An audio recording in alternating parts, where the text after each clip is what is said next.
तो हमारा एक क्वेश्चन दिया है कि दो संख्याएं 5 और 7 के अनुपात में है। यदि पहली संख्या 20 है तो दूसरी संख्या क्या है, हमें जल्दी से बताना है कि दो संख्याएं है 5 और 7 के अनुपात में। 5x हो जाएगा, यहाँ पे x लगा देंगे, x का मान निकालने में आसानी हो जाएगी आपको। और कहा गया है कि पहली संख्या जो है 5x जो है 20 के बराबर है, तो 5 से भाग दे देंगे तो हो जाएगा x का मान यहाँ से निकलेगा, 5 का 20, 4 हो जाएगा। तो 4 निकल गया। अब कहा गया है कि तो दूसरी संख्या कितनी है, तो x का मान इसमें दूसरी संख्या में रख देंगे, तो यहाँ पे है 7x, तो 7 × 4 यानी कि 28 हो जाएगा। यही है आपका राइट आंसर, दूसरी संख्या 28 हो जाएगी।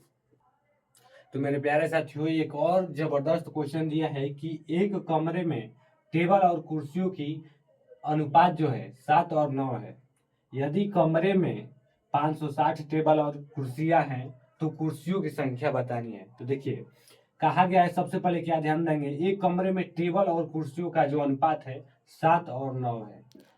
7 और 9 यानी कि 7x और 9x है, ठीक।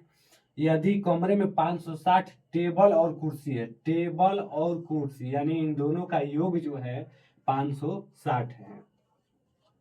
9 7 कितना हो जाएगा, 16। 16x इक्वल हो जाएगा 560। x का मान निकालेंगे, यहाँ से हो जाएगा 560 बटा में 16। 8 से भाग देंगे तो 8 दूना का 16, 8 7 56, 70। 2 से भाग देंगे तो हो जाएगा आपका 35। यानी कि यहाँ से आपका मान निकलता है x का 35 आता है। तो कहा गया है कि तो कुर्सियों की संख्या क्या है।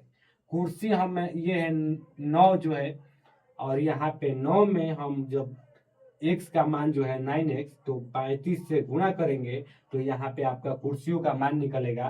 तो 9 5 45 का 5 हासिल बचा 4, 9 3 27 और 4 31, यहाँ पे हो जाएगा 315।